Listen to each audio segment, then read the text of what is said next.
जो 10,000 के मानदेय पर शिक्षा मित्र अपना जीवन निर्वाह कर रहे हैं, परिवार की जीविका चला रहे हैं, किस हालात में होंगे, उनके बच्चों का क्या हो रहा होगा, उनके परिवार का क्या हो रहा होगा, सरकार ने उनकी चिंता करने का काम नहीं किया। जी, आपने शिक्षा मित्रों के मानदेय बढ़ाने विषयक प्रश्न पर अनुपूरक करने की अनुमति दी, इसके लिए आपको आभार। महोदय, ज्ञातव्य हो कि बेसिक शिक्षा परिषद के प्राइमरी स्कूलों में कार्यरत शिक्षा मित्रों की कार्यकुशलता, विभागीय योगदान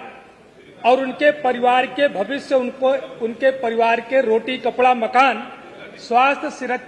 स्वास्थ्य शिक्षा सुरक्षा को देखते हुए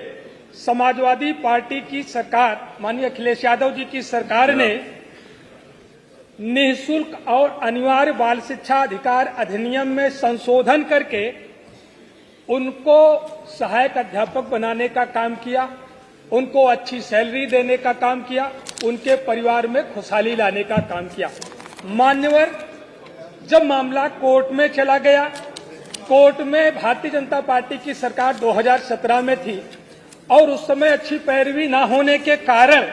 कोर्ट ने टेट का सहारा लेकर के उनको सहायक अध्यापक के पद पर उनका जो समायोजन हुआ था उसको निरस्त करने का काम किया। महोदय, तब से लगातार जो 10,000 के मानदेय पर शिक्षा मित्र अपना जीवन निर्वाह कर रहे हैं,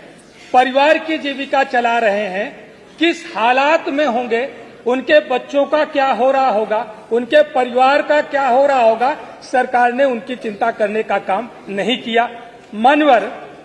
कोर्ट ने केवल उनका सहायक अध्यापकों के पदों पर जो समायोजन हुआ था उसको निरस्त करने का आदेश किया था, न कि उनका मानदेय बढ़ाने का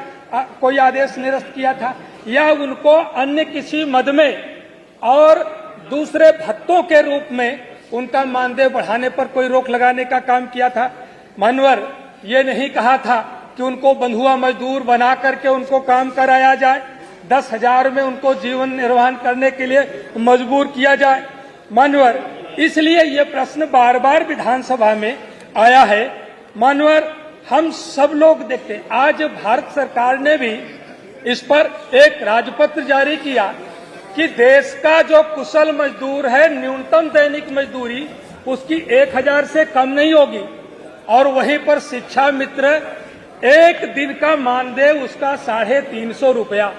मान्यवर, कितनी दयनीय स्थिति में है। मेरा प्रश्न था कि क्या माननीय मंत्री जी बताएंगे कि शिक्षा मित्रों का मानदेय बढ़ाने पर विचार करेंगे। सरकार का सीधा सा जवाब आया है, संप्रति विचाराधीन नहीं है। मान्यवर, तो सीधा जवाब आया तो आपको परेशानी है, टेढ़ा आया तो मान्यवर, जब सीधा जवाब आया है इसीलिए उस जवाब का पोस्टमार्टम करना जरूरी है कि 10,000 में माननीय मंत्री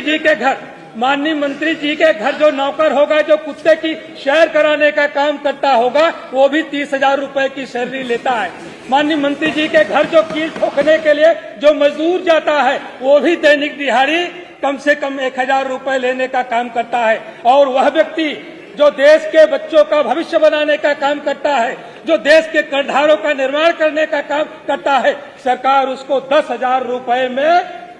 बदहाल जीवन जीने के लिए मजबूर करती है। माननीय, इसलिए मेरा पहला सवाल सरकार से है,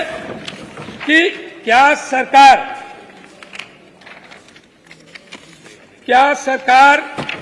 जो शिक्षा